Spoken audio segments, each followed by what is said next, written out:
15 जून यानी सोमवार को पड़ रही है अधिक मास की अमावस्या। और जब अमावस्या सोमवार के दिन पड़ जाए तो उस कहते हैं सोमवती अमावस्या। और ये बहुत ही विशेष और दुर्लभ संयोग होता है। हमारे शास्त्रों में लिखा है कि अमावस्या तिथि अगर किसी विशेष वार के दिन पड़ जाए तो बहुत ज़्यादा शुभ हो जाती है। जैसे शनिवार को पड़े तो शनि अमावस्या और सोमवार को पड़े तो सोमवती अमावस्या, जो कि बहुत ही खास होती है। और ये सोमवती अमावस्या अधिक मास में पड़ रही है, यानी 3 वर्षों में एक बार आने वाले इस पुरुषोत्तम मास में ये दिन आ रहा है। इसीलिए इसका महत्व और भी कई गुना बढ़ जाता है। शिव महापुराण की कथा में कहा है कि ये वो रात है जिसमें आप अपने पितरों को प्रसन्न कर सकते हैं, और जिसके पितर प्रसन्न हो जाएं उसके जीवन में कभी कोई कमी नहीं रहती। ये मौका आपको बिल्कुल भी गंवाना नहीं है। इस सोमवती अमावस्या के दिन 2 दीपकों का उपाय करना है। दोनों अलग अलग जगह पर जलाने हैं।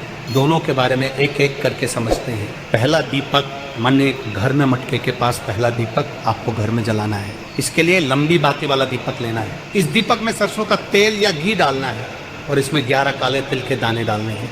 अब ये दीपक कहाँ लगाना है? आपके घर में जहाँ कहीं भी जल का स्थान है, मटके का स्थान है, वहाँ पर इस दीपक को प्रज्वलित करना है।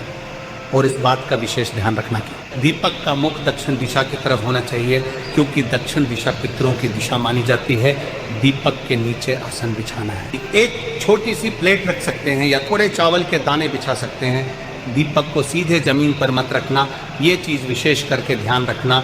और दीपक जलाने के बाद दक्षिण दिशा की तरफ मुख करके बैठना है और ओम पितृ देवताभ्यो नमः इस मंत्र का 108 बार जाप करना है।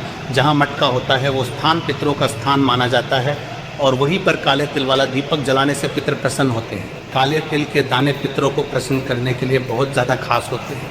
ये चीज़ हमारे शास्त्रों में भी लिखी है। दूसरा दीपक आपको घर से बाहर जाकर जलाना है।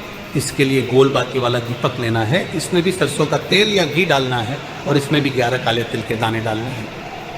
ये दीपक आपको कहाँ जलाना है? जहाँ भी आपके आसपास पीपल के पेड़ के नीचे शिव जी विराजमान हो, यानी पीपलेश्वर महादेव का मंदिर हो, वहाँ जाकर ये दीपक जलाना है।